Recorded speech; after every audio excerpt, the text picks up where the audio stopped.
Un cerebro neurodivergente es un cerebro que tiene una manera de procesar distinta a un neurotípico, ¿no? Entonces, hay muchos tipos de neurodivergencia.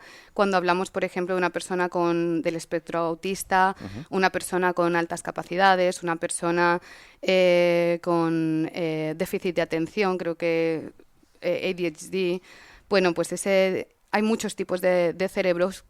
Realmente, si nos pusiéramos a pensar, casi todo el mundo tendría cierto tipo de neurodivergencia, ¿no? Pero bueno, a día de hoy que nos gusta mucho separar por grupos para entenderlo, digamos que podríamos separar la forma de procesar de un cerebro entre lo que es lo normotípico y esta neurodivergencia que es eso, una forma diferente de procesar la realidad del entorno y demás. Es interesante también, en este sentido, mencionar que personas que han nacido con cerebros neurotípicos pueden tener síntomas o incluso convertir, por así decirlo, la manera de procesar de su cerebro en una neurodivergencia, por ejemplo, a la hora de haber sufrido trauma complejo.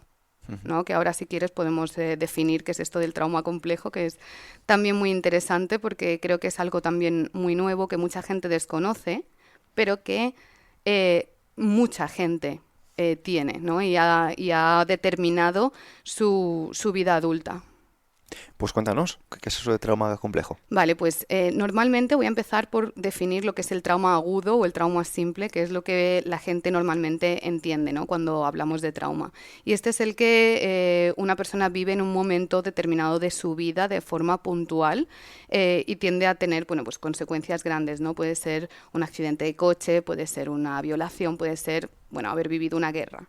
Y eso, como digo, genera un trauma simple o agudo. El trauma complejo, como su nombre indica, es mucho más complejo porque no es necesario haber vivido algo que se salga dentro de lo que podríamos considerar normal. Aquí podríamos hablar horas, ¿no? de lo que es normal o no es normal, pero simplemente, ¿no? Personas que han sufrido negligencias a la hora de la educación infantil y cuando hablamos de negligencia puede ser simplemente pues poca atención emocional, ¿vale? No porque sus padres no hayan querido, a lo mejor incluso porque imagínate, ¿no? Tu padre es camionero, tiene que estar fuera de casa mucho tiempo. Eso puede causar en un niño este trauma complejo. Es muy curioso, porque una de las figuras de autoridad y uno de sus roles, ¿no? Para aprender quién es y cómo manejarse en el mundo, pues no está presente, ¿no? Entonces, ese tipo de cosas y luego, obviamente, ¿no? Sufrir abusos, sufrir incluso, bueno, malos tratos verbales, ¿no? Cuando sé que, y lo hemos visto probablemente todos, estas familias que tienden a, bueno, a hablarse mal, ¿no? A hablarse mal unos a otros porque está como normalizado, ¿no? Simplemente, pues cállate, tú es que pareces tonto. Bueno, pues cuando un niño nace en ese ambiente y eso ha sido repetido durante muchísimos años de su vida, crea ese trauma complejo, ¿no? Podríamos hablar de mil ejemplos que son muy interesantes, ¿no? para entender y sí que me gustaría puntualizar uno porque antiguamente, bueno, digo antiguamente, cuando nosotros éramos pequeños, que eso es hace 20 años, se tendía a educar, por ejemplo, focalizando mucho en los problemas bueno, más que en los problemas, en dónde el niño fallaba, ¿no? Es decir, una persona que fuera muy buena en pintura, ¿no? En arte, en la clase de arte y en música, pero que luego estuviera fallando en matemáticas, a nadie le importaba, ¿no? Que ese niño fuera tan bueno en arte. Simplemente los padres, tutores, siempre focalizaban en tienes que esforzarte en matemáticas, es que las matemáticas. ¿Qué pasa? Ese niño, cuando eso se le ha repetido durante toda su vida, en lugar de tener una autoestima fuerte, pensando, oye, pues soy muy bueno en esto, a lo mejor en esto no tanto, ha creado un problema muy grande de autoestima respecto a su propia identidad y a su propia autopercepción de no soy válido, no soy capaz, y eso genera este trauma complejo que luego afecta durante toda la edad adulta.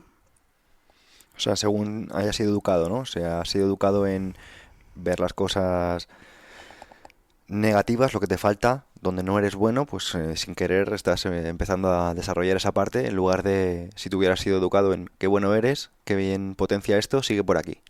Claro, aquí lo que hay que entender es la educación y el entorno en general, ¿no? Es decir, no solo se trata de, imagínate, ¿no? Tú puedes haber nacido en una familia que sí que te está educando de la manera correcta, que ahora diremos, porque no se trata, ¿no? Cuando educamos a un niño, yo que tengo 4, llevo estudiado muchísimo esto, porque, claro, todos queremos como padres que nuestros hijos sean personas sanas emocionalmente y preparadas para la vida.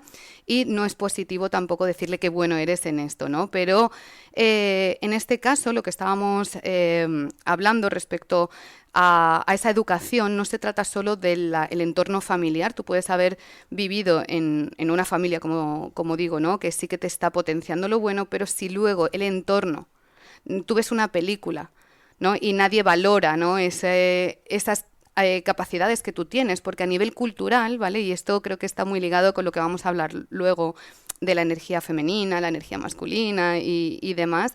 Si tú has crecido en un mundo que a nivel cultural, ¿no? Que hay una conciencia colectiva, que tiene una opinión X sobre algo, ¿no? En este caso vamos a recuperar el tema de las asignaturas del cole, que es algo que todo el mundo no puede entender y seguro que podrán recordar experiencias, ¿no? O propias o de compañeros de clase que lo hayan vivido. Pero si pensamos en qué asignaturas han sido más valoradas, plástica, ¿no? Lo que era antes plástica, realmente a nadie le importaba. Era siempre, aunque lo hicieras muy mal, te ponían un 5 y tú seguías y realmente plástica no era una asignatura seria, ¿no? Sin embargo, por ejemplo, las matemáticas sí que lo son, ¿no? Y lo eran. Entonces, ¿qué pasa? Incluso aunque en casa te dijera, no, es que tú eres muy bueno en arte, eres muy bueno en plástica, si tú estás viendo que realmente nadie valora a tu alrededor el entorno, me explico, o sea, el estereotipo del artista muerto de hambre. Claro, si realmente tú ves que aquello en lo que tú eres bueno realmente no sirve para nada, entre comillas, porque la sociedad no lo valora, pues eso te acaba creando, ¿no? esa herida de respecto a quién tú eres. Y en este caso, pues como te decía, ¿no? Me gustaría enlazarlo mucho con esa herida que llevamos muchas mujeres, que es esa herida del femenino, que viene precisamente por esto, ¿vale? Aunque hayamos vivido en familias, ¿no? Donde, bueno, se nos ha potenciado o se nos ha permitido como mujeres tener ciertos intereses femeninos o más asociados a lo femenino, las mujeres vivimos en un mundo donde lo supuestamente femenino está siempre relegado a un puesto de menos importancia, ¿no? Cuando es extremadamente importante. Veamos, por ejemplo, en carreras, ¿no? Cuando hablamos, yo hay un experimento o un juego, ¿no? Que hago mucho con las chicas con las que trabajo, que les digo, bueno, vamos a decir palabras al azar y las vamos a poner en dos columnas, la columna de lo masculino y la columna de lo femenino. Entonces decimos cosas, ¿no? Pues eso, arte, matemáticas, ingeniería, magisterio, ¿no? Vamos diciendo ese tipo de palabras y las ponemos en columnas. Y ahora miramos las columnas y decimos a cuál le damos más valor, ¿no? Si decimos una carrera, ¿de qué estás más orgullosa? Tengo una ingeniería en telecomunicaciones o he hecho magisterio.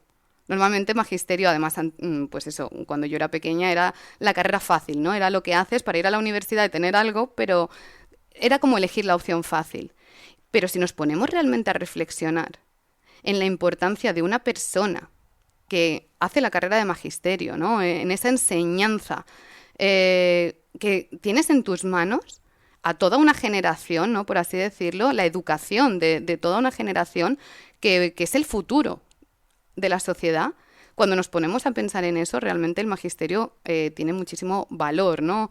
Pero a nivel social se lo hemos quitado porque lo asociábamos a la mujer.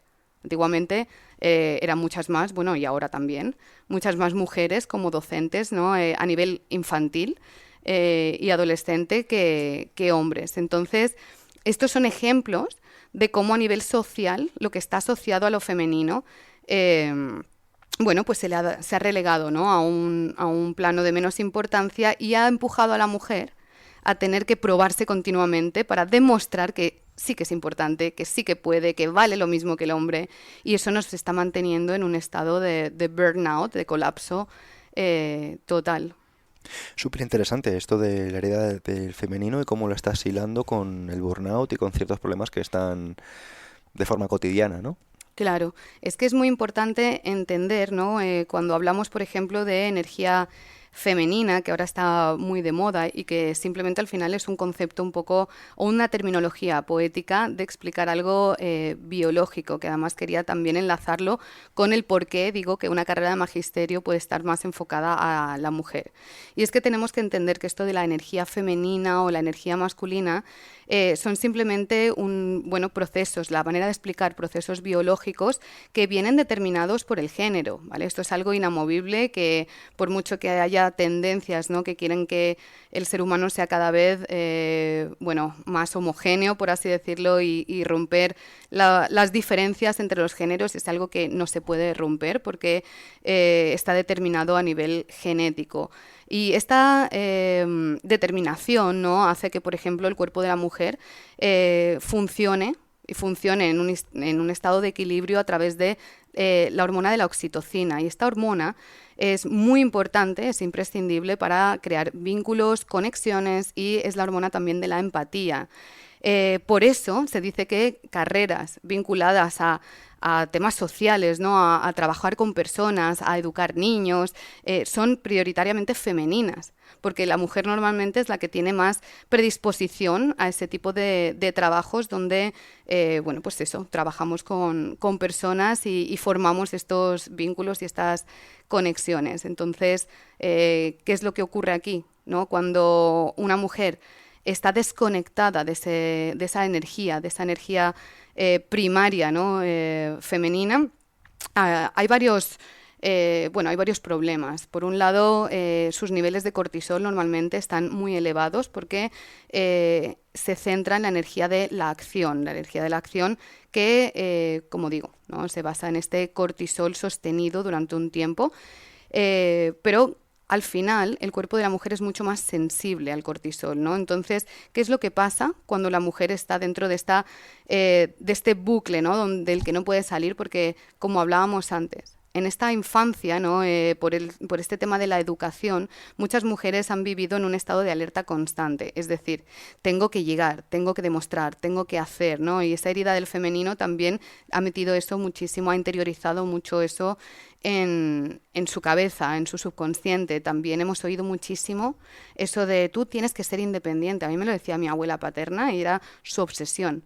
Estudia una carrera, nunca dependas de un hombre. ¿Por qué? Porque pues nuestras abuelas, algunas incluso las madres, han vivido lo que es, pues, estar supeditadas, ¿no?, económicamente a un hombre, y querían evitar ante toda costa, a toda costa, pues que sus hijas, ¿no?, o nietas vivieran lo que ellas habían vivido. ¿Qué pasa? Que de nuevo vivimos aquí la polaridad del ser humano, que no podemos, pasamos de un extremo a otro. Ellas lo han hecho, ¿no?, con toda su buena intención, pero eso que ha creado mujeres hiperindependientes con un exceso de cortisol permanente, y esto provoca muchos problemas a nivel tanto social y emocional en la mujer como de salud, ¿vale? Hay muchísimas mujeres que están sufriendo por culpa de esta intoxicación de cortisol, unos niveles de inflamación consistentes también, que al final provocan enfermedades graves y crónicas. De hecho, hay un dato muy, muy importante, que es que más del 80% de las personas con enfermedades autoinmunes son mujeres. Y esto creo que es básicamente el mejor ejemplo, ¿no?, de cómo el estar fuera de esa energía femenina, ¿no?, como popularmente se está hablando, afecta a la vida de una mujer. Que es súper interesante, o sea, hilamos lo que es el trauma complejo como una herida que se ha creado por, digamos, estándares sociales o ideas preconcebidas que se van transmitiendo, muchas veces incluso con buenas intenciones, pero que generan resultados negativos o nocivos para la salud. Exacto, es que para que nos entendamos, o para que los oyentes nos entiendan, tenemos que verlo como cuando, tu cerebro, ¿vale? Cuando eres pequeño, tu cerebro subconsciente se va formando a través de estas experiencias, de este entorno, ¿vale? Entonces, se sabe, ¿no?, que las experiencias de los 0 a los 7 años marcan muchísimo porque la parte de la corteza prefrontal, la parte, digamos que más adulta del cerebro no se ha formado, por lo tanto, como que todo llega a esta parte emocional, a esta parte más primitiva, ¿no?, que es la que está preparada para mantenernos a salvo. Entonces, durante estos 7 primeros años, todo lo que tú ves lo absorbes y lo peor de todo en este sentido es que no se procesa de manera racional. Cualquier cosa que tú estás viendo, eso entra, ¿no? Según vas haciéndote mayor, esto, bueno, pues cada vez va cambiando un poquito, es decir, tu corteza prefrontal, esa parte adulta, pues se va formando, pero aquí hay un problema, ¿no? Que si estás en estado de alerta durante toda tu infancia y adolescencia, no se permite a esa corteza prefrontal formarse de la forma en la que necesitaría, es decir, esa parte adulta del cerebro, porque su amígdala está hiperactivada. Entonces aquí nos encontramos un problema, que son adultos, y esto es seguro que muchas personas de verdad se sienten identificadas con esto, adultos que quieren tomar decisiones, quieren cambiar cosas en su vida y que se sienten incapaces. Y eso es básicamente porque aunque son personas adultas, tienen ya 30, 35, 40 años, su cerebro no se ha formado de la manera en la que se tendría que haber formado para permitir a la parte adulta tomar las decisiones por ellos. Por eso nos encontramos muchísimas personas que te dicen, es que yo no tengo fuerza de voluntad. No, es que yo intento, pero no puedo. Vale, eso, bueno, tiene esta explicación que estoy dando ahora mismo, ¿no? Hay una parte también del cerebro que es la corteza cingulada que actuaría como juez. Actúa como juez entre las dos partes. Vamos a poner la parte primitiva, como hemos dicho, y emocional, como esta parte subconsciente que dirige tu vida, ¿no?, que te hace tomar decisiones, que te hace mantenerte en patrones, bloqueos y demás.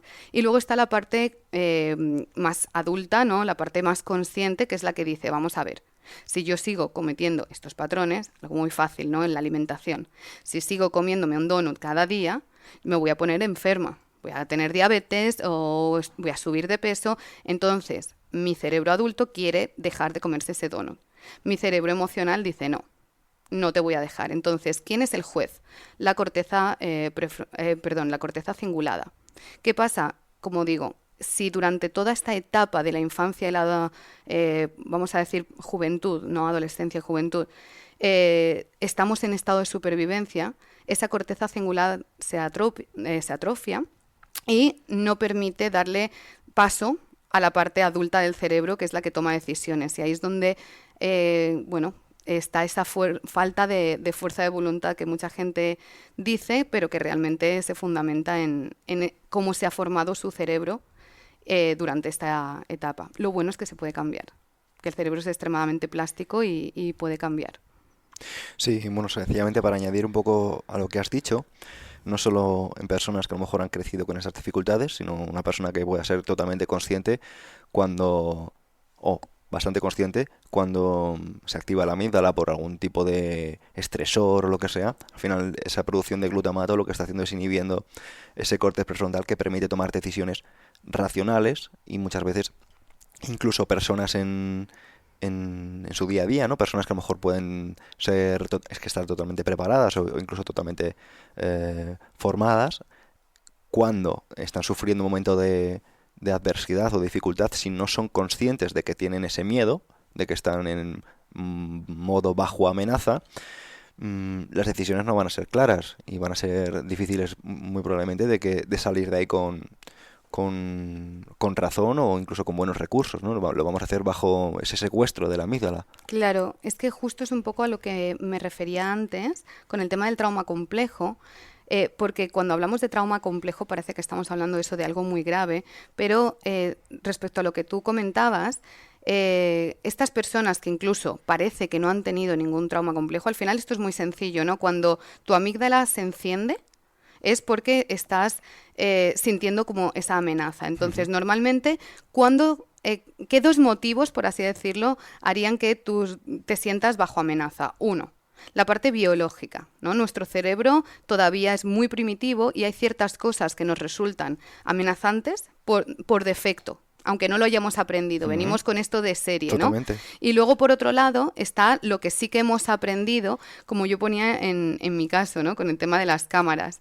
Es algo bastante absurdo. Cuéntalo Sí. para la audiencia. Vale, pues yo tuve una experiencia negativa en la infancia, o adolescencia, ¿no? Tendría unos 12 años, porque durante mucho tiempo yo quería ser actriz, ¿no? Y yo en casa ponía delante del espejo, recitaba a las princesas de Disney y yo decía, uy, a mí esto me sale fenomenal. Yo decía, yo voy a ser actriz.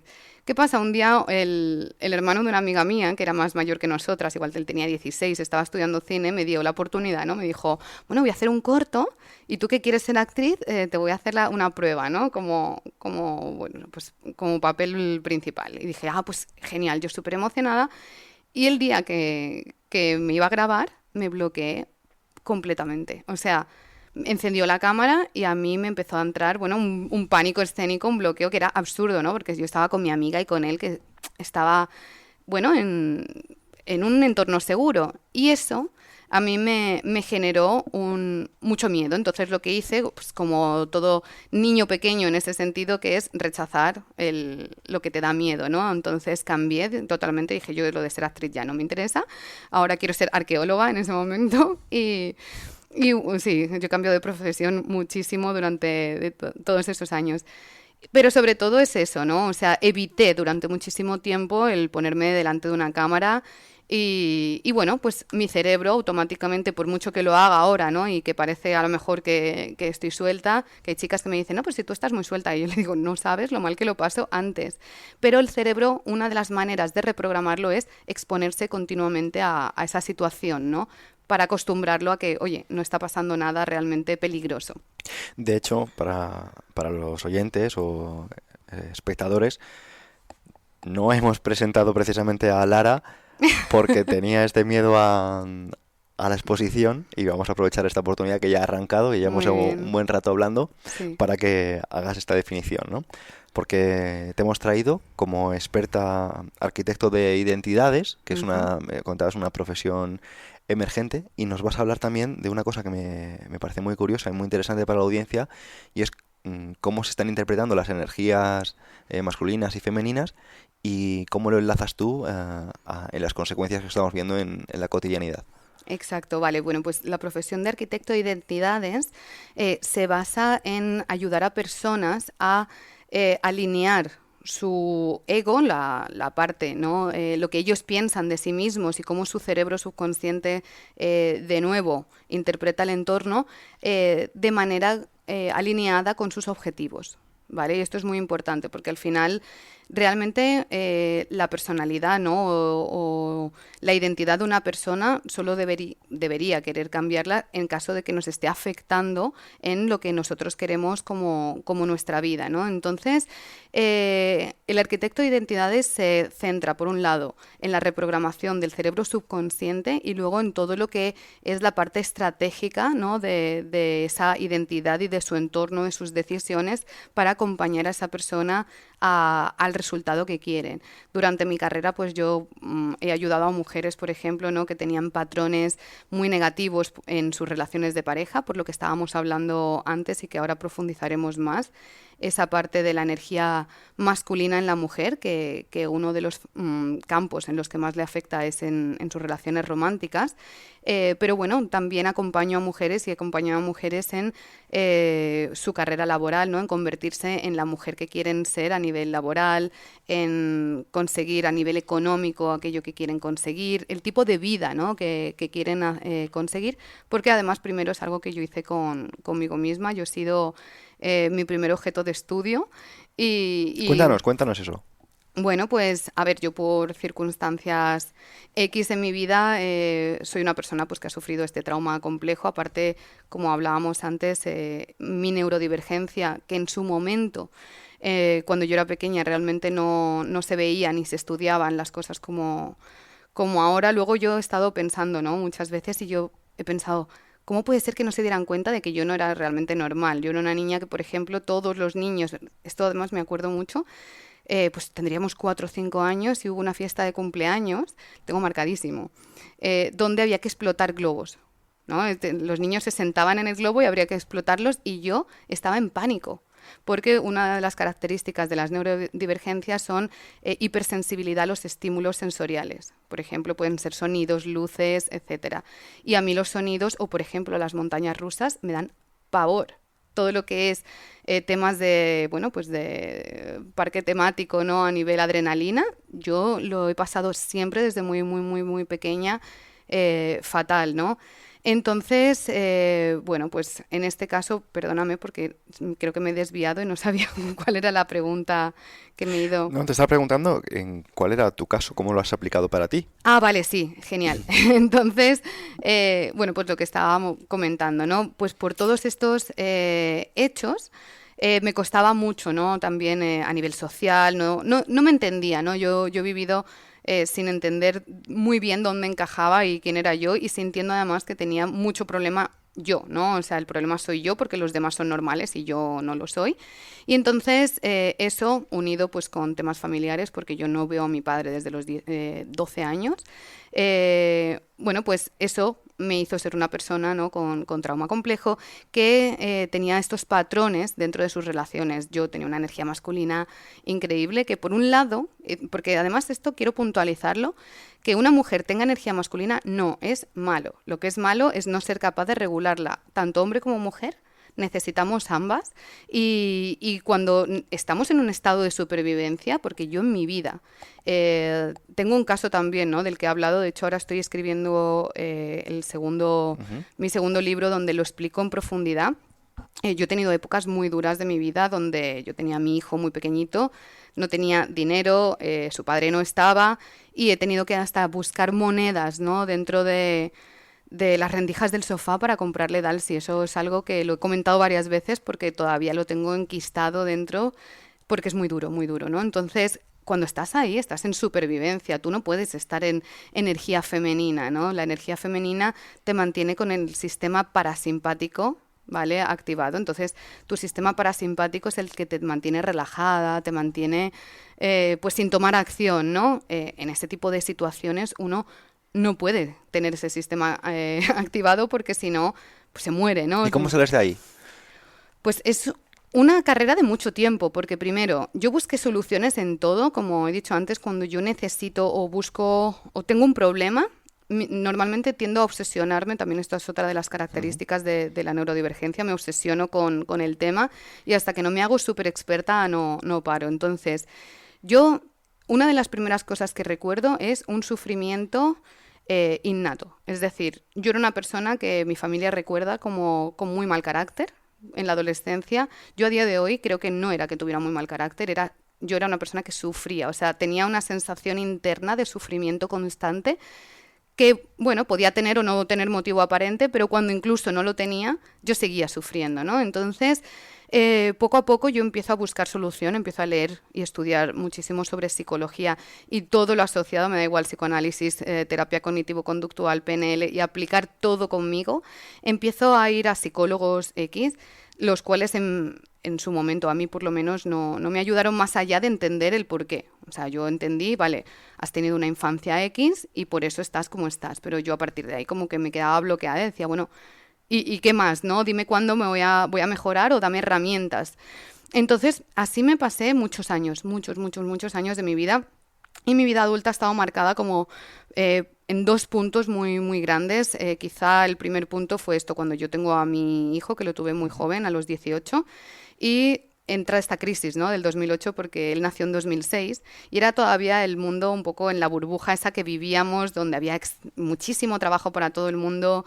Yo me acuerdo que eso, con muy pequeña, yo empecé a trabajar y estudiar a la vez con 16 más o menos. Yo me acuerdo que me contrataban, iba 15 días, luego decía esto no es para mí, me iba a otro trabajo y era como todo muy fácil, ¿no?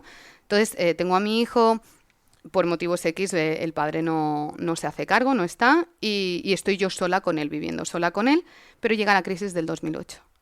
¿Y qué pasa? Yo soy una persona en 2008 que tengo 20 años si llega, no tenía formación más que la selectividad, o sea, ni siquiera la había terminado. Y tengo un bebé. Entonces, es un momento en el que personas que tenían 3 carreras y 4 idiomas no tenían trabajo o trabajaban en un McDonald's. Entonces, personas como yo con cargas familiares, muy, muy jóvenes y sin formación y experiencia, ¿qué iban a hacer? Entonces a mí no me contrataban en ningún sitio. Era muy, muy, muy dramático, porque además a nivel subsidio, ponte que te daban 400 euros y estaba yo sola con mi hijo, ¿vale? Porque a nivel familiar pues no se me podía ayudar. Sí que es verdad, ¿no? O sea, yo recuerdo, por ejemplo, a mi abuela, cuando mi hijo nació, subirme a un cuarto sin ascensor, mi abuela, bolsas de la compra, ¿no? Porque pues, me ayudaban con lo que podían. Pero fue, como digo, una etapa muy, muy dura y eso marca, ¿no? Este punto de inflexión donde hasta ese entonces yo creo que había sido muy victimista. Yo hablo siempre, en mi libro lo hablo de diferencio 4 niveles de conciencia. Al final es mi manera de explicarlo, hay millones de formas, ¿no?, de hablar de los niveles de conciencia, pero yo los he separado en estos 4 y en ese momento yo estaba en este primero, ¿no?, que es el nivel de conciencia del victimismo. Pobre de mí, qué mala suerte, mírame, y es que no me contratan y lo malo son los otros, ¿no? Y yo estoy aquí como pobrecita, ¿no?, desamparada. En este momento, en este punto de inflexión donde yo veo que es que no hay manera, que nos morimos, es que no sé qué vamos a hacer, empiezo a tomar acción, ¿no? Y entonces entro en este estado de supervivencia donde me obsesiono, yo empiezo a pensar, ¿no? Porque además esto es muy interesante, puse en mi Instagram un carrusel donde yo hablaba de mi historia y me tacharon de vendehumos, de mentirosa, de todo, y me decían, es imposible empezar una empresa sin dinero. Yo les decía, mentira, yo he empezado 3 empresas sin dinero y ahora pues voy a explicar rápidamente cómo, ¿no? Porque en ese momento lo primero que yo pienso es, vamos a ver, ¿en qué soy buena? ¿Qué sé hacer, no? Yo era muy buena pintando, dibujando, siempre, porque he dibujado toda mi vida y, bueno, mi bisabuela era pintora, no sé si lo cogería de ella, pero era muy, muy buena, entonces se me daba bien la pintura, me encantaba la moda, me encantaba el maquillaje, me encantaba todo eso y decido que, bueno, en ese momento empieza el tema del maquillaje. En los 2010 más o menos hubo como un boom a nivel, pues, tendencias de maquillaje, escuelas y demás, y me hago autodidacta y entonces poquito a poco empiezo a ofertarme, poquito a poco yo sola a nivel online. A raíz de eso empiezo a tener ligeramente, ¿no?, pues una clienta de un cursito de automaquillaje y todo esto de manera autodidacta y tal, y empiezo a tener éxito porque se me daba muy bien. ¿Y qué es lo que hago a nivel estratégico? Empiezo a pensar, bueno, tengo que ir avanzando. Entonces aprendo a crear páginas web, porque claro, o sea, cuando tú quieres crear una empresa o quieres tener un negocio, tienes dos, ¿cómo se dice? Assets. Es que me paso la vida hablando en inglés. Recursos, recursos, sí. El tiempo o el dinero. Entonces en ese momento yo no tenía dinero, pero sí que tenía, ¿no?, más tiempo. Entonces aprendí yo a crear mi propia página web, me creé mi página web, o sea, hice yo todo y aprendí marketing y tal. Entonces, poco a poco empecé a crear algo que en cosa de un año, año y medio, se convirtió en un negocio, ¿no? Entonces, ¿qué le hizo eso a mi cerebro? Pasar al segundo nivel de conciencia, en el que ya no estoy como víctima, sino estoy como la persona por la que depende, o sea, la que puede todo, ¿no? O sea, todo depende de mí. Ese es como ese segundo nivel de conciencia que además está más asociado a esa energía masculina de la acción. Y entonces, claro, yo empiezo a accionar, accionar, accionar. Eso me lleva a crear una empresa que tuvo muchísimo éxito, porque además eso fuimos referentes a nivel español, ¿no? Como escuela de maquillaje y moda, tuvimos, bueno, colaboraciones con televisiones tipo 4, Agatha Ruiz de la Prada. De hecho, uno de mis alumnos, Sergio, es el peluquero de Rosalía ahora mismo. Entonces, claro, a base de todo ese esfuerzo, yo consigo crear esta empresa, ¿no? ¿Qué pasa? Que, bueno, la vida poco a poco te va llevando hacia el camino que tienes que llevar. Me interesa saber cómo conseguiste el primer cliente cuando te ofreciste, cuando sacaste esa empresa de la nada. A través de foros. Ujú. Claro, yo me oferté en foros, que eran el momento, o sea, en ese momento eran el foro en femenino, que estaba muy de moda, y entonces yo vi que había muchas mujeres que eran mi público objetivo. Qué guay. Entonces yo empecé a decir, oye, o sea, doy clases de automaquillaje en Madrid, ¿quieres que te enseñe a maquillar? ¿Qué pasa? Yo en ese momento, como te digo, o sea, yo tiendo a hilar muchísimo, entonces yo decía, a ver, no me conoce ni Dios, o sea, no puedo poner una tarifa alta. Pero cuando pones tarifas bajas, a nivel psicológico, la gente piensa que no vales. Y tampoco te contratan. Esto es que es muy curioso porque yo a día de hoy me encargo dentro de mi trabajo de ayudar a mujeres, ¿no?, a crear esos negocios y a tener éxito. Y no es tan fácil como parece, a no ser que conozcas las piezas, ¿no? Y entonces yo en ese momento ya, como digo, yo ya era muy joven, Era muy joven en ese momento pero bueno, ya entendía un poco de esto. Y entonces dije, bueno, pues lo que voy a hacer es no ponerlo muy barato, pero voy a hacer un 2 por uno. O sea, vienen dos chicas y como se separan ese precio, realmente no es barato, o sea, a nivel percepción no van a entender que esto está tirado, pero a efectos prácticos sí que lo va a estar porque lo dividen entre ellas, ¿no?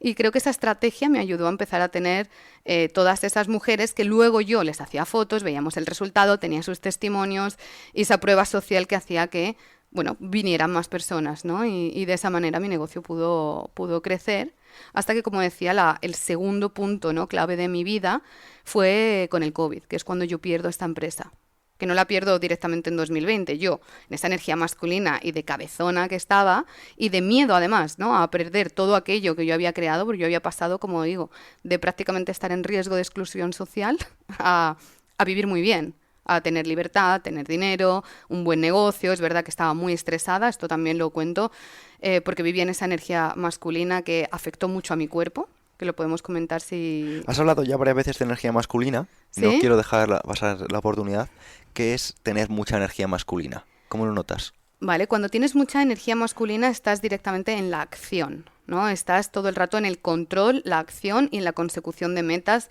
No te permites parar, o sea, hablábamos de esos sistemas, ¿no? A nivel nervioso, el sistema simpático y el parasimpático. El simpático es el que te mantiene activa todo el rato y necesita el cortisol, ¿no?, para activarse. Es por la mañana, cuando tú te despiertas, se activa tu sistema simpático, ¿no?, y tienes un pico de cortisol necesario. Es decir, el cortisol, que le hemos puesto como el gran enemigo, no es malo y es muy necesario. De hecho, hay mujeres que por este exceso de cortisol luego llega a un punto en el que el cortisol dejan de producirlo y sienten como que no pueden con su vida, ¿no? Que es este efecto un poco rebote. Y cuando llega la noche es cuando tu cuerpo tiene que empezar a activar el sistema parasimpático y pues bajar esos niveles de cortisol. Una mujer que está en energía masculina va a sentir todo el rato la activación. Tiene problemas para dormir. Yo de hecho tuve más de 10 años, problemas para dormir, dormía poquísimo. Tiene pues eso, ¿no? Esa necesidad de controlar a ella misma y a todos, ¿no? De hecho, en las relaciones, que vamos a comentar también cómo esto afecta, es la típica mujer pues que entra en una relación e intenta controlar a su pareja todo el rato.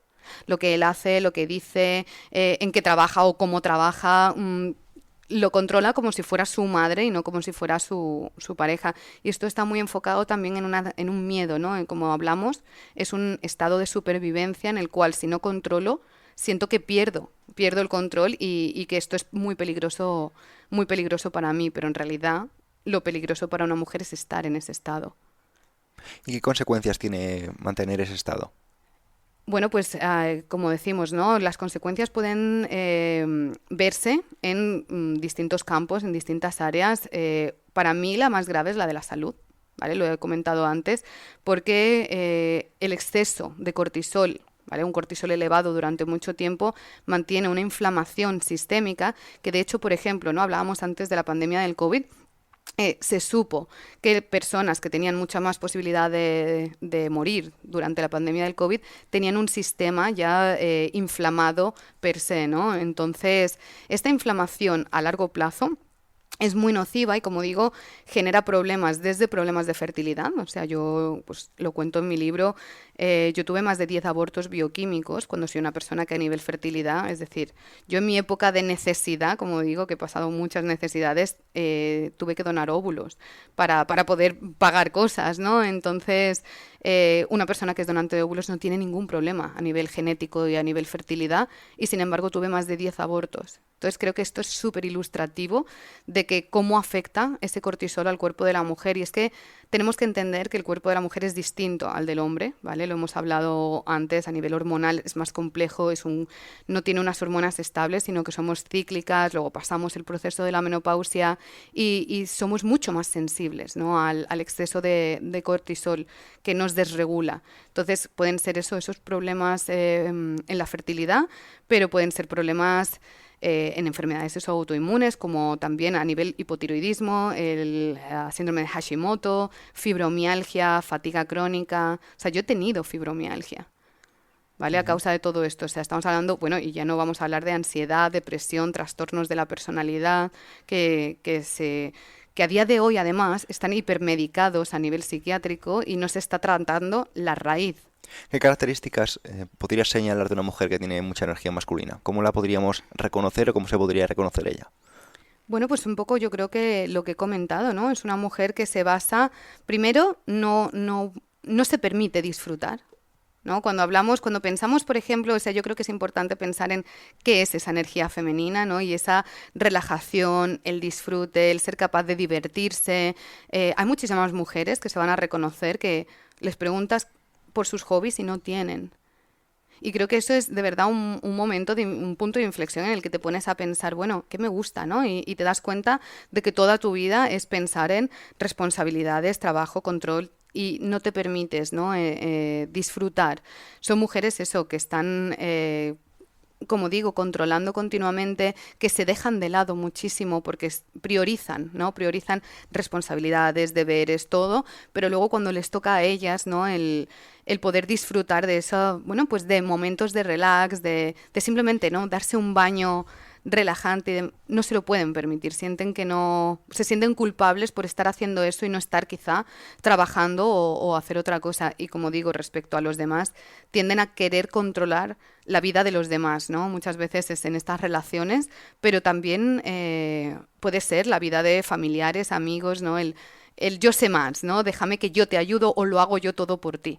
De hecho, eso es muy interesante porque, bueno, sobre todo a nivel latino, ¿no? Mujeres de familias latinas y en este sentido incluyo también la cultura española, porque creo que además también está bastante ligado al tema de la religión, que no voy a entrar ahora en eso, pero las mujeres, ¿no? Las mujeres de familia, seguro que muchos podíamos imaginar, ¿no? O recordar personas, mujeres así, madres de, bueno, o nuestras propias madres, no es mi caso, pero pueden ser nuestras propias madres o las madres de amigos, conocidos, que tienen esa energía masculina donde hacen todo por todos, ¿no? Es la típica madre que resuelve por todo, resuelve por el marido, le dice al marido lo que tiene que hacer, resuelve por los hijos, quita que tú no sabes que ya te lo hago yo. Entonces, eso es muy típico en España. Y normalmente esas mujeres han tendido a criar de nuevo a sus hijas como ellas han sido criadas, ¿no? En el control absoluto de todo y todos, mientras que a sus hijos les han criado de la manera contraria, ¿no? De tú no sabes hacer la cama, te la hago yo, de no te levantes a quitar la mesa que ya la quito yo, y bueno, y eso es mucho, esta energía masculina, de control y de acción. ¿Y cómo sería entonces un chico con energía masculina o un chico con energía femenina? ¿Cómo podrías explicarlo? Vale, pues un hombre con energía masculina es un hombre que, bueno, que tiene su propósito, está enfocado en esa acción, ¿no? En esa consecución de metas.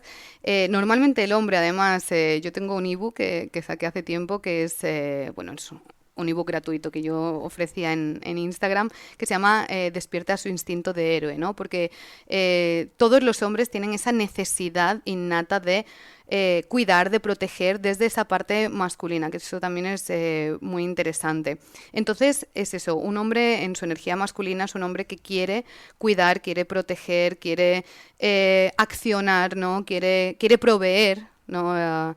Quiere ser capaz, además, bueno, pues eso, está, ¿cómo se diría? Driven. Conduciendo. No, driven es, perdóname, si podemos luego cortar esta parte, porque es que como hablo en inglés casi todo el rato, hay palabras, cuando se dice driven es como motivado, sí. Vale, pues un hombre en su energía masculina está, bueno, pues motivado, ¿no? Conducido por esa testosterona que le lleva a eso, ¿no? Primero a querer, bueno, realizar sus metas, ese propósito y a sentirse capaz, ¿no? De cuidar y de proveer. Y creo que esto es muy interesante a la hora de enlazarlo con el tema de las relaciones de pareja. Y un hombre que no está en su masculino, que está en su femenino, es un hombre que duda. Normalmente estos hombres, aunque tienden a evitar, ¿no? Porque el hombre tiende más a evitar de cara al exterior, o sea, evadirse, y la mujer es mucho más de introspección. Pero normalmente estos hombres tienen como problemas de autoestima porque sienten que no son capaces, ¿no? Los hombres en energía femenina. Y esto a nivel psicológico está, bueno, totalmente estudiado y validado. Esto pasa también, con las niñas. Si tú coges a un niño pequeño y le sobreproteges, lo haces todo por él. Por eso antes, al principio del podcast, me has dicho, ¿no? Esto de, bueno, si le dices siempre que qué bien, que qué bueno, y te he dicho, eso realmente tampoco está, no es muy óptimo, ¿no? A la hora de educar. Esto pasa por el mismo motivo. Cuando tú sobreproteges o cuando tú le estás diciendo a un niño, sí, sí, todo lo haces bien, aquí lo que estamos haciendo es crear problemas de autoestima. ¿Por qué? Primero, si le estás diciendo que todo lo hace bien, se siente presionado a hacerlo todo bien, y eso le puede generar un problema a la hora de no quiero fracasar, porque en el momento obviamente nadie va a hacer todo bien siempre. Entonces, cuando un niño piensa lo voy a hacer todo bien y de repente fallo, no estoy preparado para ese fallo y eso me llega, pues yo creo que pasó, es un poco el ejemplo que puse yo con la cámara, ¿no? Yo no estaba preparada para pensar que eso era una posibilidad y ocurrió. Y eso como que te genera, es como si te echara un cubo de agua fría por encima, te choca muchísimo y puede crear en esas edades ese problema, ¿no? de autoestima. Entonces, eso por un lado. Y por otro, la sobreprotección. Muchos padres y muchas madres han sobreprotegido demasiado a sus hijos y eso crea un efecto contrario en la educación. Lo hacemos a lo mejor con todo el amor del mundo intentando salvarles del dolor que a lo mejor esas madres, ¿no? Esos padres han vivido, y sin embargo lo que le causamos es una indefensión respecto al mundo porque no aprenden a manejarse, ¿no? Entonces, ¿qué pasa? Estos hombres en energía femenina muchas veces en la infancia no se les ha permitido equivocarse, no se les ha permitido aprender, no se les ha permitido, bueno, pues darse cuenta de que son capaces, ¿no? O sea, bueno, pues lo que hablábamos también antes, cuando una persona hace algo por primera vez siempre lo va a hacer mal, ¿no? Pero luego aprende a hacerlo mejor. Y en la infancia esto está como bastante asimilado, entonces los niños no tienen problema, ¿no? Con haber fallado al principio, luego lo siguen haciendo. ¿Qué pasa con la edad? Esto va cambiando. Entonces, si tú a un niño cuando es pequeño, imagínate, por sobreproteger, se sube no sé, a un muro. Bájate de ahí, que no, que te vas a caer, ¿qué es lo que estás haciendo? No eres capaz. O sea, le estás diciendo al niño, no eres capaz de mantener el equilibrio, no eres capaz. Y si te caes, no vas a ser capaz de levantarte. Esto es muy peligroso para ti. Ese niño crece con la sensación de, moverme es peligroso, es decir, tomar acción es peligrosa, probar cosas nuevas es peligroso, ¿vale? Entonces, volvemos a lo mismo de siempre, ¿no? Cuando tu cerebro se ha formado durante 20, 25, 30 años de esa manera, provoca en esa persona, bueno, un... Y ese ejemplo con Sí. una niña, ¿cómo lo harías? Pues exactamente lo mismo, es decir, cuando estamos hablando, porque todo esto es cuando lo que hablamos del trauma complejo, o sea, si tú educas a ambos, da igual que sea niño o niña, en la sobreprotección, esto va a ocurrir, Ujú. ¿vale? Lo que tenemos que entender es, Pero lo estás enfocando en la energía masculina, ¿no? En este caso. claro, pero en este caso, sí, yo estaba hablando porque estábamos hablando de hombres y estaba poniendo ejemplos de cómo esa sobreprotección materna, que se tiende a dar más, ¿vale? Que era un poco lo que estaba comentando. Ese prototipo de madre, ¿no? Que conocemos, de madre española o abuela española, que tiende a tener esa energía masculina, que tiende a controlar todo, no tiende a educar a ambos de la misma forma. Normalmente a los chicos les han tendido, y es que estoy segura de que va a haber muchas personas que si esto luego, no sé si se podrá poner comentarios o tal, que van a verse reflejados en eso, ¿no? De cómo sus familias, cómo sus madres, oye, pues sí, a mi hermano le trataba así, a mí me trataba de esta otra manera. Eso es un continuo, ¿no? Entonces, tú a una chica también la tienes que dejar, ¿no? Que haga todas esas cosas. El problema es cuando a una chica la estás inculcando la energía masculina, ¿vale? Porque ahí, en ese caso, permitirle explorar el mundo, permitirle probar sus límites, no es ponerla en energía femenina o masculina, ¿vale? Es tenerla en una energía sana. ¿Cuál es la diferencia aquí? Que la testosterona de un niño es muchísimo más alta que la de una niña. Por eso tú vas a una clase y ves niñas tranquilamente pintando en la mesa y ves niños subiéndose a las sillas y haciendo el loco, ¿no? Entonces se tiende más a, claro, pues, ¿cuál de tus hijos tiene más posibilidades de abrirse la cabeza? O sea, yo tengo una niña y 3 niños, ¿no? Pero mi hijo el mayor se abrió la cabeza 3 veces en sus primeros 7 años de vida. Mi hija tiene 8 y no se lo ha abierto nunca. Entonces, al final, ¿qué tiendes? Al final tiendes a sobreproteger al que se te va a caer, ¿no? Al que piensas que está más en peligro. Y claro, en ambos casos, ¿no? O sea, la sobreprotección es negativa. Entonces, aquí yo creo que se trata de eso, de qué punto a la hora de la educación hace que un chico vire hacia esa energía femenina y una chica a la masculina, ¿no? Y el chico en este caso es cuando no se le permite explorar sus propios límites, ¿no? Y sus propias necesidades. Cuando tú a un niño le dices siéntate aquí y tiene que permanecer sentado igual que una niña, que sus hormonas son distintas y su cuerpo le está pidiendo cosas distintas, ¿no? Y a ese niño además, eso como digo, le haces todo y le haces sentir incapaz. Y a una niña, pues al contrario, ¿no? A una niña le exiges, pues eso, que a lo mejor, yo qué sé, ahora porque ya lo del el tener la regla y tal está como más, que ahora tenemos hasta una semana de baja, si queremos, en el trabajo, ¿no? Pero en el instituto yo me acuerdo que daba un poco igual como estuviera tu cuerpo. Es decir, ahora se está empezando a enseñar a las mujeres a tener en cuenta su ciclo para el tipo, por ejemplo, de ejercicio que hacen en cada momento. Tener en cuenta su cuerpo. En ese momento no, ¿no? Entonces, cuando tú empujas a una persona, a una mujer, al límite y le dices, no, si Pedro, ¿no? Está corriendo 5 kilómetros, tú no eres menos, tú corres los 5 kilómetros. A lo mejor ella no puede por el motivo que sea, porque a lo mejor en ese momento, a mí me pasa, a mí me va a venir la regla el día de antes, estoy muerta. O sea, me siento como hipercansada. Entonces, esos son los problemas, ¿no? Que yo creo que el hacer que todo el mundo, que pretender que todo el mundo somos iguales y en la educación además, que es que eso nos da para hablar horas y horas y horas de qué puntos exactos, ¿no? Dentro de la educación y dentro de la sociedad nos han llevado y nos llevan a esos puntos o a esos niveles.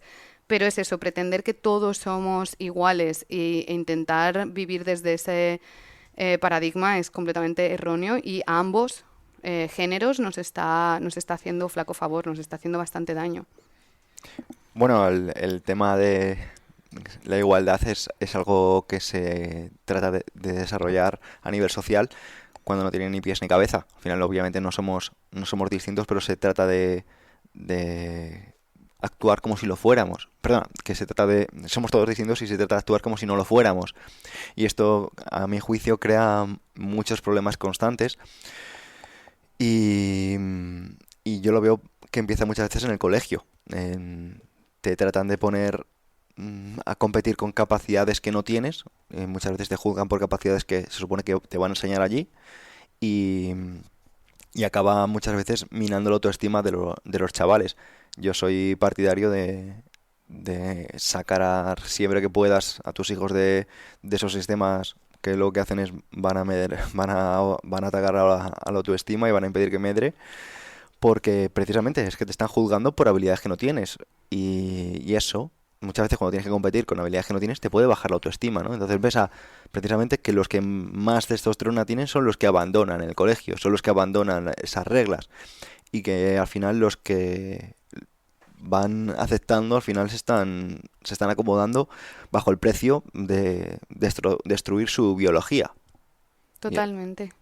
Claro, es que, como he dicho antes, yo creo que podríamos tener para 10 podcasts más, porque eso es súper interesante desde un punto de vista, además, bueno, de sistema, ¿no? O sea, se sabe, yo creo que a día de hoy ya se sabe para qué en su momento se han creado el sistema educativo, ¿no? Que tenemos ahora, que es un sistema que incluso se ve afectado. Yo, por ejemplo, ¿no? Hablaba de que tengo lo de altas capacidades, yo hasta que no lo supe, y de hecho se puede ver a nivel genético. Yo tengo un test de ADN hecho donde tienes unos genes que te marcan, pues si tienes más capacidad cognitiva, más etcétera, ¿no? Entonces ahí es cuando yo empiezo a investigar,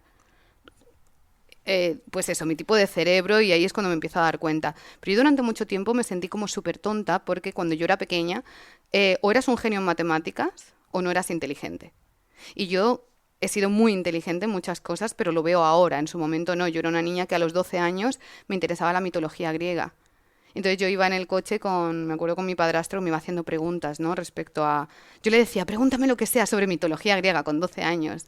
Entonces son cosas que hacen que, sí, en el colegio, ¿no? Tengas esa mala autoestima, porque yo no sabía, o sea, quiero decir, las matemáticas a nivel numérico, resolución de problemas, yo era muy buena, pero a nivel numérico fallaba muchísimo. Entonces yo me sentía como muy, muy, muy tonta, ¿no? Entonces, esto unido, como lo que decías, ¿no? En el tema de la testosterona, cuando ponemos chicos en sus picos más altos de testosterona a estar sentados 8 horas. ¿Qué es lo que hace el sistema? ¿Quién consigue llegar al final del sistema? El que tiene más capacidad de formar parte del sistema, de convertirse en un soldado para el sistema. Y esto, por ejemplo, es muy interesante y lo estaba asociando, ¿no?, a estos test de inteligencia que a día de hoy ya se sabe que están obsoletos. Los test que se utilizan, por ejemplo, creo que se llaman no sé si son los psicotécnicos, la gente que está opositando a bombero o a policía o tal, pasan unos test que además en la academia tienen como que aprender a hacerlos, que a mí eso ya me parece un poco absurdo, ¿no? Porque si es un test para identificar cómo eres, no tienes que aprender, ¿no? Lo tienes que sacar o no sacar. Pero bueno, ese tipo de test se sabe que están enfocados a ver, no a definir el nivel de inteligencia, sino a definir el tipo de inteligencia. Es decir, la persona que es capaz de resolverlos es una persona que es mucho más fácil que obedezca órdenes. Y esto yo lo estuve leyendo hace poco, leo muchas cosas, o sea, no me acuerdo de la fuente, pero me resultó extremadamente interesante porque también, o sea, yo soy muy mala con esos test y es otra de las cosas que me hacía pensar, oye, pues yo realmente no debo ser muy lista, ¿no? Y sin embargo, pues eso, ir enterándome, ¿no? Cuando leemos, o sea, el leer creo que es imprescindible para abrir la mente, conectar también estos patrones, ¿no? Aprender de muchísimas disciplinas que al final se interconectan entre sí. Pero como digo, o sea, se sabe, ¿no?, que ese sistema está creado para crear soldados, trabajadores, mano de obra. Y me parece muy curioso ahora, con todo el auge de la inteligencia artificial y todos los cambios que va a venir, pues hasta qué punto eso va a seguir siendo necesario, ¿no? Porque esto es algo que lo digo, yo tengo un grupo gratuito en Telegram donde comparto lo que me da la gana, o sea, así de sencillo. O sea, yo un día tengo una idea y digo, me voy a poner a hablar de esto, ¿no? Y todas estas cosas que leo, todas estas conexiones, todas estas reflexiones las voy haciendo ahí, creo que es muy importante. Y una de ellas era esto, ¿no? O sea, el mundo está cambiando. Veo personas adultas viviendo en 2025 como vivían, ¿no?, en el año 2000, cuando el mundo está cambiando de una manera tan rápida que si no nos adaptamos, lo vamos a tener complicado. Y yo estoy 100% partidaria de lo que decías de sacar a los niños del sistema. De hecho, yo estoy mirando mucho escuelas alternativas y el homeschooling, pero es que en España nos deja pocas alternativas. España no es el mejor país para salirse del sistema. Total. ¿Y cómo propones tú esa adaptación? ¿Cómo consideras que es una forma de salir de esa capacidad, o sea, de ese molde? ¿En qué sentido? ¿A nivel escolar? No a nivel escolar. Estás diciendo que Como adulto. con lo que está viniendo a nivel de Claro. IA... Bueno, pues lo primero es estar actualizado. O sea, yo creo que una persona tiene que actualizarse, tiene que abrir la mente, tienen que dejarse de autosabotajes. Es que aquí podemos enlazar todo lo que llevamos hablando, ¿no? Ese cerebro subconsciente que es el que dirige todas tus decisiones, el cambio, ¿no? Sabemos que el cerebro humano no quiere cambiar. O sea, nos cuesta muchísimo el salir de la zona de confort porque tu sistema nervioso se colapsa, ¿no? Entonces, lo primero que hay que hacer es analizarse a uno mismo y decir, vamos a ver, ¿en qué punto de mi vida me encuentro? ¿Cómo está mi vida? ¿Mi vida va mejorando? ¿Voy avanzando? ¿Estoy estancado o incluso voy a peor? Porque en muchos casos, con todos estos cambios, lo que estamos viendo es personas perdiendo su trabajo porque ya no hacen falta, ¿no? O sea, ha habido empresas, no sé si fue Amazon hace poco, que despidió a muchísima gente porque con el auge de la IA cada vez es menos importante, ¿no?, o menos necesario tener tantísimos trabajadores y las empresas obviamente van al beneficio económico y a la eficacia, ¿no? Porque una IA además, bueno, se puede equivocar, pero tiende a tener menos fallos que un humano bien entrenada. No estoy hablando de ChatGPT. Entonces, eso por un lado. Lo primero que hay que hacer es una autorreflexión y ser muy consciente de sus propios patrones, que eso Es muy difícil porque siempre tenemos, ¿no?, esa sombra del cerebro subconsciente que yo en mi libro lo explico como la metáfora de la caverna de Platón, ¿no? Cuando tú has vivido siempre, bueno, pues en un mundo de sombras, realmente por mucho que te cuenten, ¿no?, cómo es de verde el mundo fuera, es muy difícil que quieras, bueno, primero que seas capaz de verlo y luego es probable que te dé tanto miedo salir de la cueva, ¿no?, que directamente te quedes en la cueva hasta el día que te mueras. Ahora, la Ujú. persona que se atreva a salir de la cueva es la persona que gana, ¿no? Es la persona que, bueno, pues que le da la luz del sol, que vive en el mundo con todas las posibilidades que tiene para ofrecer. Entonces, una vez saliendo de ahí, porque me parece que todo empieza adentro, lo importante es adquirir conocimiento, ¿no? Empezar a empaparse de todo, empezar a, bueno, actuar con núcleos, porque este es otro de los problemas en los que vivimos, ¿no? La sociedad y la gente con la que nos rodeamos.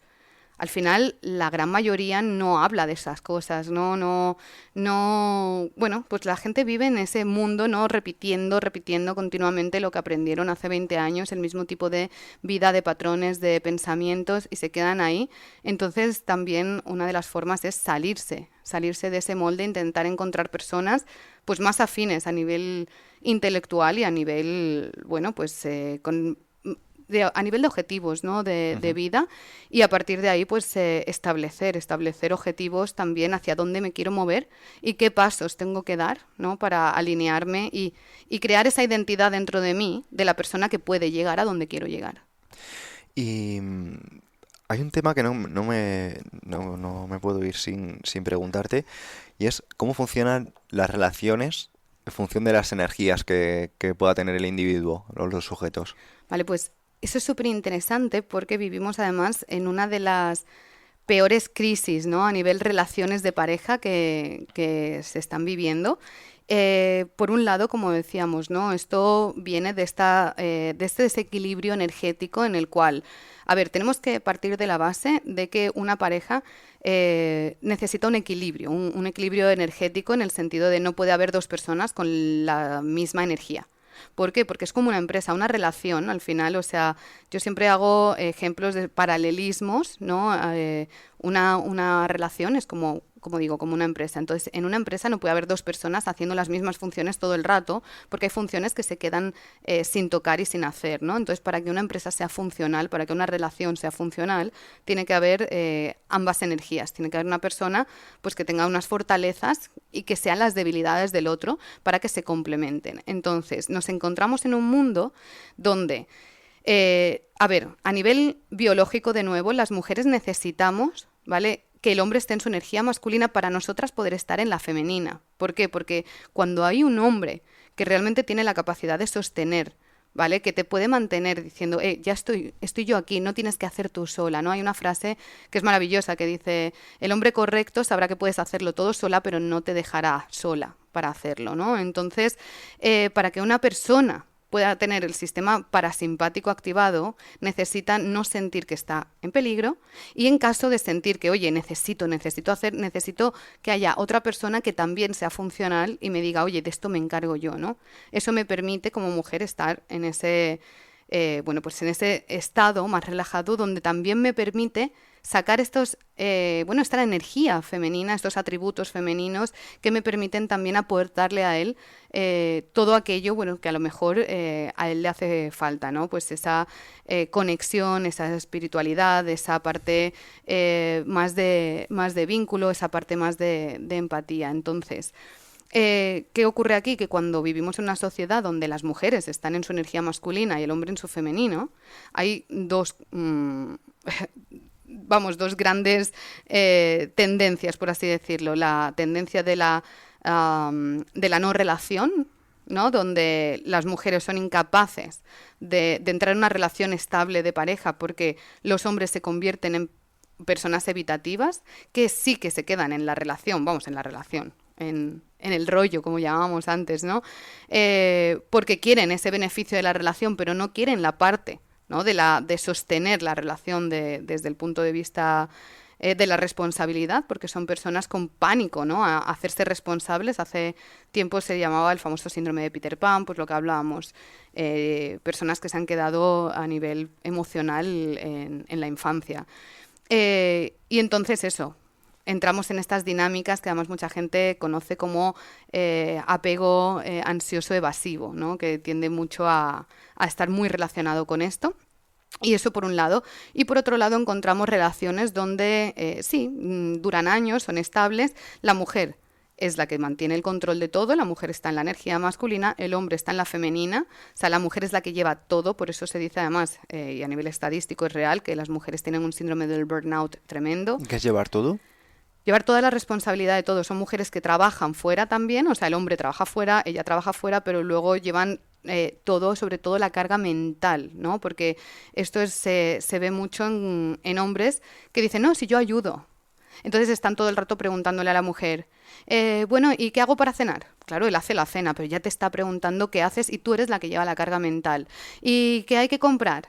Y ¿sabes? O sea, al final la mujer es la que organiza, sería como la project manager de la casa, además de trabajar fuera, además de ser la que se preocupa, por ejemplo, por comprar los regalos de Reyes o hacerle el disfraz al niño o todo ese tipo de cosas, mientras que el hombre sí hace, mientras ella sea la que le dice lo que tiene que hacer, ¿no? O sea, al final está como supeditado a un rol, de nuevo, madre e hijo. ¿No? Porque al final, o sea, tú tienes un hijo adolescente y eso es lo que te pasa. Que él hace las cosas y se lo dices, si no, pues lo tienes en la habitación jugando a videojuegos. Pues este tipo de relaciones también se dan mucho. ¿Qué ocurre? Pues que las mujeres acaban quemadas, los hombres acaban no estando felices, porque esto es muy importante entenderlo. O sea, esa pasividad masculina no les hace felices. Son hombres muy frustrados, muy estresados y en muchos casos, además, yo lo he vivido con las personas a las que asesoro, hay problemas de infidelidad en ese tipo de relaciones, porque al final ninguno de los dos está feliz porque no saben, ¿no? Cómo conectar desde el punto en el que cada uno le ofrezca al otro lo que el otro necesita, ¿no? ¿Y cómo empieza alguien una relación así? O sea, ¿se empiezan así o se vuelven así? Pues normalmente las 2, 3 primeras semanas, o vamos a incluso darle 3 meses, no tienden a ser así, pero se vuelven así primero, porque cada uno vuelve, o sea, vamos a ver, en las 2, 3 primeras semanas, ¿no? De cuando conoces a alguien, cada uno está como en su mejor versión. Aparte, a día de hoy hay muchísimos manuales, ¿no? que te dicen más o menos cómo actuar y tal. De hecho, tenía un curso, lo sigo teniendo, pero ya no lo estoy ofreciendo. Se llama Conecta con tu femenino, donde yo explicaba todo esto. Entonces las chicas me decían, wow, lo he puesto en práctica y los resultados son increíbles. Y yo decía, bueno, no te emociones, manténlo, porque la idea es que te conviertas en esa persona, no que manipules, ¿no? ¿Y qué pasa? Una vez que llegaban a la relación, se relajaban, volvían a su estado habitual. Por un ejemplo, para que se pueda aterrizar eso. ¿Cómo se comportan y cómo se...? Bueno, pues al principio a lo mejor lo que hacen es lo típico, ¿no? En lugar de perseguir, porque tenemos que tener en cuenta de nuevo, ¿no? El que conquista, el que... Nos podríamos de nuevo hablar muy en profundidad de esto, pero no me quiero explayar. Pero bueno, el que conquista normalmente es el hombre. Y sin embargo, a día de hoy, las mujeres que están en esta energía masculina son las que sienten la necesidad de conquistar, ¿no? De demostrar que son válidas, como elígeme, ¿no? ¿Qué pasa? Eso desactiva al hombre. Entonces, el hombre se siente interesado cuando, cuando tiene un reto, porque hablábamos de que la testosterona, una de las cosas que hace es tener un objetivo y querer llegar a la meta, ¿no? Y la consecución de la meta, dependiendo de la dificultad que ha tenido, segrega X dopamina y me hace mantener el interés. Entonces, ¿qué pasa? A día de hoy, pues las mujeres en energía masculina se lo ponen muy fácil, se lo ponen muy fácil al hombre porque son ellas las que persiguen, ellas las que conquistan y el hombre es el que es conquistado, ¿no? De ahí la broma del hombre princeso. Entonces, ¿qué es lo que ocurre? Cuando tú le enseñas a una persona es muy fácil que una persona pueda cambiar la forma de ser en momentos determinados del día, ¿no? O sea, vas a una cita y en ese momento yo me comporto en mi energía femenina. ¿Por qué? Porque llevo esto aprendido. ¿Y cómo se comporta una chica? Claro, pues a lo mejor... ¿Se riza el pelo? ¿O cómo? No. O sea, es mucho más que el tema de maquillaje, vestidos y todo eso. El tema de comportarse es eso, energía, ¿no? Es una parte más... pues que se siente, ¿no? Más que se ve, que importante. Y hago inciso porque el físico es súper importante también en estas cosas que mucha gente lo tacha todo de, como de superficial y lo que es dentro es fuera. Y esto es muy importante que todo el mundo lo acepte, ¿no? Pero no me refiero a temas estéticos. Es mucho más allá, imagínate, ¿no? Se ha llegado a la cita, ¿no? Ahora mismo hay muchas apps ¿no? Por las cuales la gente contacta, llegan a la cita, en la cita normalmente. Temas a nivel de energía femenina, pues no ser tú la que controlas, de nuevo, antes de la cita, no ser tú la que dices, pues quedamos tal día, a tal hora, en tal sitio, o sea, la que ya ha organizado todo, no, déjale que él organice, ¿no? Cuando estás ahí no seas la que vaya corriendo a pedir, o sea, muchas mujeres es que esto se ve, ¿no? Cuando va el camarero a pedir, es que no le dan espacio al hombre, no le dan espacio al hombre para hablar, para ser el que dirija, por así decirlo, ¿no? El que lidere un poco. Entonces todas esas cosas se pueden aprender y posterior a la cita, la mujer en su energía femenina no está persiguiéndole y persiguiendo validación. Y nos vamos a volver a ver y cuando nos vemos y me ha encantado y seguir conquistándole, no. No, la mujer acepta, pues que ya está, ha sido una cita, ha sido muy interesante, si él tiene interés se proclamará, y el hombre que no se proclama es porque no tiene interés. Y esto es algo de verdad que es imprescindible que todo el mundo entienda, porque muchísimas mujeres se autoengañan. No, pues a lo mejor es que le da vergüenza. Acaba de ir a una cita contigo, ¿qué le va a dar vergüenza decirte, oye, quiero otra? No tiene sentido, ¿no? Es ese autoengaño que nos gusta. De hecho, hay una película que en inglés se llama He's Not That Into You. No sé, No soy yo de pelis, pero... Bueno, pues es buenísima. Jolín, si la encuentro y el título en español o lo ponemos, es que hay que vérsela. Porque es tal cual, o sea, lo explica perfectamente. Además, en la película... Pon ejemplo. No, en la película hay un chico, ¿no? Se conocen y hay una chica que siempre tiene estos problemas, ¿no? Que estoy comentando. Y entonces conoce a un chico que lo conoce simplemente contándole ella sus fracasos. Y él todo el rato le está diciendo, pero no te das cuenta de que es que no, que es un no. Entonces siempre ella está con... Y en la película te enseñan cómo a las mujeres, incluso entre nosotras, nos lo vamos diciendo desde pequeñas, ¿no? O sea, cuando tú eres adolescente, empiezas a salir con un chico y él no te hace caso, tu mejor amiga, para no hacerte daño, siempre dice, es que eres mucho para él, es que le intimidas. No, no le intimidas, no le interesas.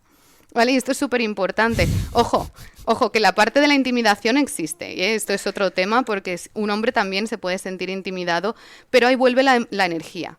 ¿Vale? Un hombre se puede sentir intimidado cuando la mujer está en una energía muy masculina y él no. Entonces él la ve tomando acción tal y él se siente como bloqueado, en plan no tomo acción, entonces la chica me gusta, es muy atractiva, es muy inteligente, pero me desactivo. Hay algo dentro de mí que me impide sentir que soy ese héroe que tengo que ser para ella. Sí, eso es una cosa guay. Yo he observado que sí que es cierto que a lo mejor hay perfiles de chicas que tienen como esa seguridad, ¿no? Que se puede decir.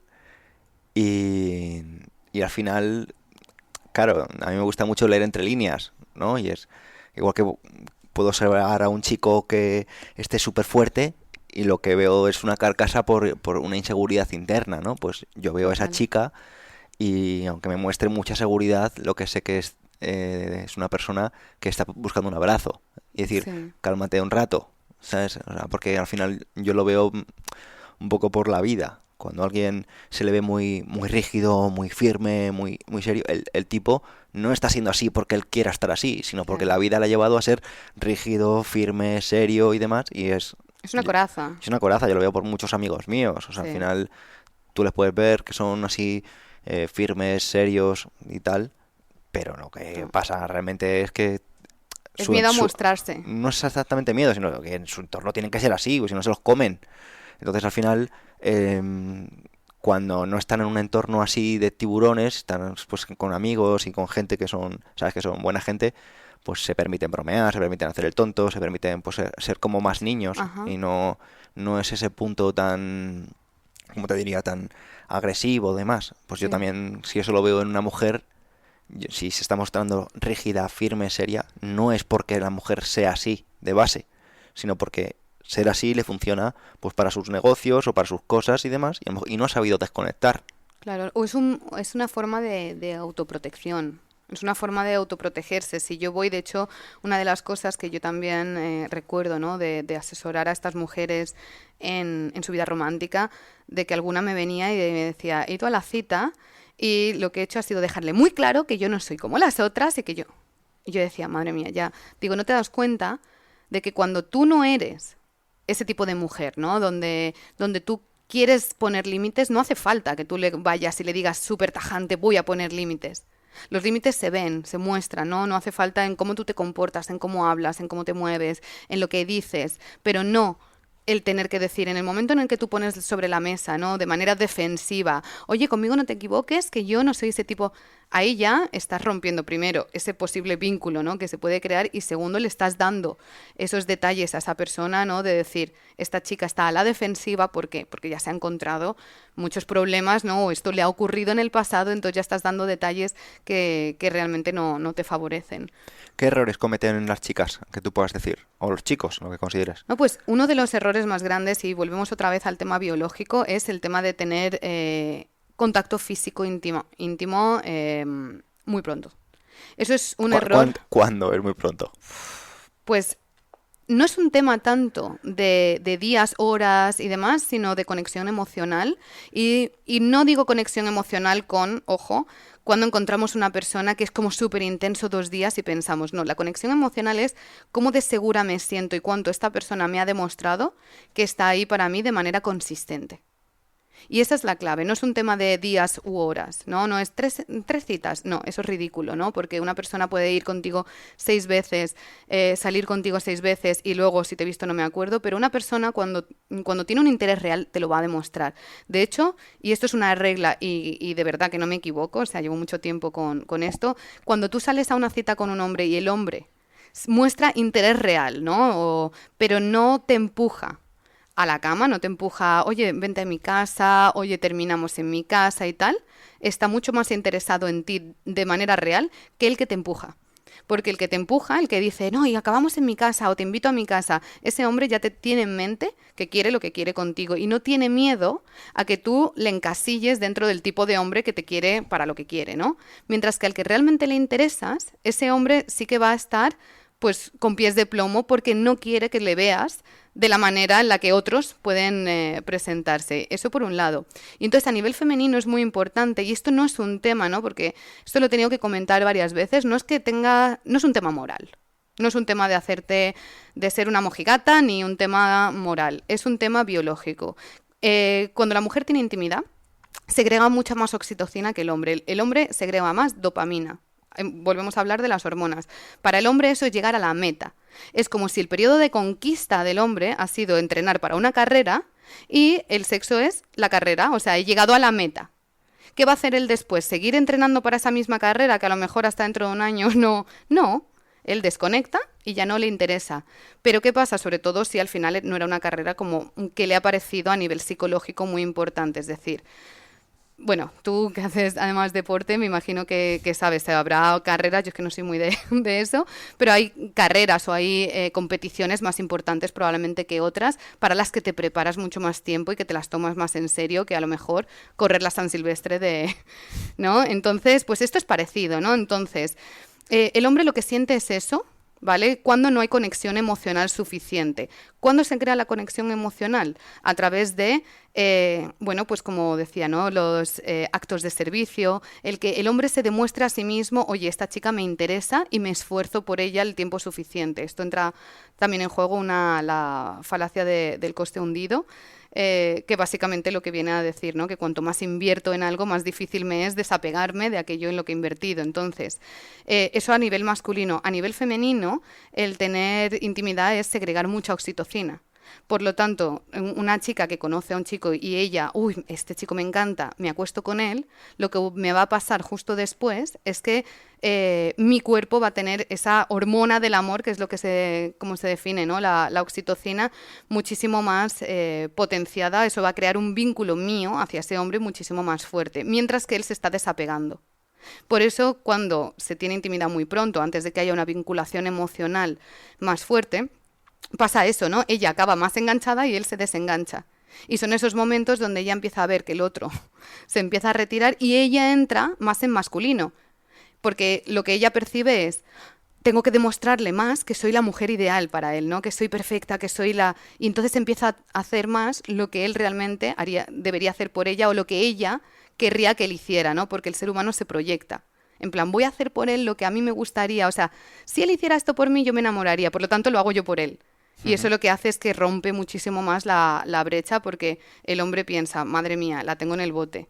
y a nivel psicológico pierde valor, se va y eso es lo que mantiene este tipo de relaciones en un caos perpetuo donde no... Porque estos son patrones que se mantienen, es decir, esa relación se rompe o esa no relación, ¿no? Esa persona y 3 meses después la chica vuelve al mismo patrón. O sea que una mujer debería ser como muy estratega. Debería ser más... No, debería ser selectiva. No es estratega, es selectiva. Es decir, yo no, sabiendo lo que esto le va a producir a mi cuerpo, ¿sabes? Por ejemplo, vamos a poner, imagínate el alcohol. Yo no bebo, pero de vez en cuando a mí me gusta el vino, entonces yo no bebo de manera habitual, pero soy selectiva. Es decir, a lo mejor voy a cenar un día puntual con mi pareja y sí que me apetece beberme un vino, pero me bebo ese porque es ese día puntual y yo me he asegurado de ser selectiva. No me bebo una copa de vino continuamente, ¿no? Entonces he elegido algo con, bueno, con cabeza y demás. En este sentido, la mujer no es estratega, es selectiva. Es decir, yo sé lo que ese tipo de relación va a hacerle a mi cuerpo. ¿Vale? Yo sé lo que va a ocurrir después. Si yo he conocido a una persona, ¿no? Por una red social, puedo haber estado hablando con él un mes, me da igual, o sea, no os habéis visto esa conexión que hay, o sea, se puede ir, o sea, ese experimento de Love is Blind. Yo creo que la gente que ha visto el programa ve que love is not blind, ¿vale? El amor no es ciego. En el momento en el que tú conoces a la persona influyen muchísimos factores, tanto visuales como a otros niveles, ¿no? De lenguaje corporal, feromonas, hay un montón de cosas que incluyen. Entonces, si tú coges y en esa primera cita, en esa segunda cita te acuestas con él, tienes que ser súper consciente de lo que eso te va a provocar a ti como mujer. Vas a estar más enganchada y a él como hombre probablemente le desactive. ¿Esto es así en el 100% de los casos? No, estoy hablando de manera general. ¿Vale? Porque para este tipo de cosas, igual que cuando hablamos, ¿no? en neurociencia, en medicina, siempre se tiene que hablar de manera genérica. No es el 100% de los casos, pero es la mayoría. Entonces tú, como mujer, tienes que tomar decisiones, bueno, lo puedes llamar estratégicas si quieres respecto a eso, pero no se trata de estratega en cuanto a manipular a la otra persona. Se trata de selectiva y estratega en cuanto a mi autoprotección. Yo no me autoprotejo a la hora de volverme muy masculina y dejarle las cosas claras al otro respecto a, oye, que sepas que yo no. No, así no te proteges. Te proteges aprendiendo a ser selectiva y a observar el comportamiento de la otra persona para tener claro que la otra persona es un lugar seguro para ti. Para que si tú, después de acostarte con él, bueno, sientes aún más saber que esa persona no se te va a retirar, que las cosas están claras y que es una persona coherente. Que eso, además, por desgracia pasa mucho, ¿no? Que muchos hombres, para conseguir lo que quieren conseguir, dicen lo que saben que ella quiere oír, ¿no? Y al final, donde dije digo, digo Diego. Y esto es muy importante que la mujer lo tenga muy claro, que muchas me vienen, no, es que él dijo, no le escuches, observa lo que hace, ¿vale? Es muy importante. Totalmente, ¿no? Hablar y hacer son actividades que compiten por los mismos recursos. Pues me parece súper interesante. ¿Tienes algún mensaje para despedirte de la audiencia? Pues en principio, básicamente, recomendar a todo el mundo que empiecen a reflexionar, ¿no? En el punto de su vida en el que están.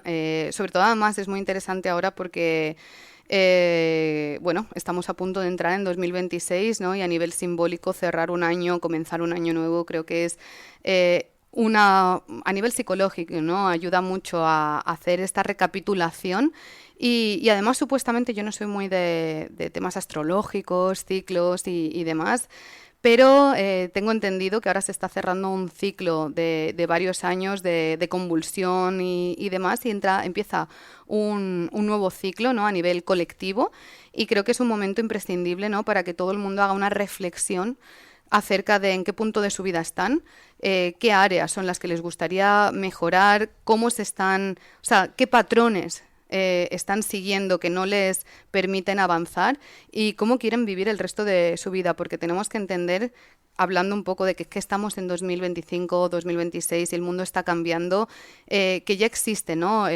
Moléculas de la longevidad, existen los famosos péptidos, existen muchas cosas que ya están, doctores además muy serios, acreditando y hablando de que el ser humano va próximamente a tener una esperanza de vida de 150, incluso 200 años. Entonces tenemos que empezar a ver esa perspectiva, ¿no? Como una posible realidad. Es decir, una persona hace 20 años, una persona de 50 años estaba preparando su jubilación y pensando en apuntarse al IMSERSO. Una persona de 50 años ahora está pensando en cómo reinventarse a todos los niveles, cómo mejorar su relación de pareja o encontrar un nuevo amor, cómo, pues eso, reinventarse profesionalmente, cómo volver, ¿no? Cómo ponerse en forma. Personas que jamás se han puesto en forma, a los 50 ahora están decidiendo cambiar todo eso. Entonces, simplemente animar a la gente a que hagan una evaluación, ¿no? O sea, hasta ahora, hasta el día de hoy, has vivido tu vida probablemente bajo unas normas que no has decidido tú, ¿no? Que han sido marcadas por unos patrones subconscientes, y ahora tienes la capacidad, con toda esta información, de decidir hacer algo distinto con tu vida. Y Lara, ¿dónde te puede encontrar la audiencia? Bueno, de momento estoy en Instagram, a través de mi cuenta de Instagram, que es Lara Lon Oficial. Y luego tengo una página web que se llama Your Soft SEO, que es bueno, pues donde hablo un poco de este acompañamiento que hago a mujeres para reprogramar, en este caso, bueno, su identidad a nivel económico, ¿no? Ayudo a mujeres a ser dueñas de su tiempo, de su vida, y generar dinero de la manera en la que se hace ahora, en 2025, y desde la energía femenina, para que no se dejen su salud por el camino. Pues muchas gracias y hasta la próxima. Bueno, muchas gracias.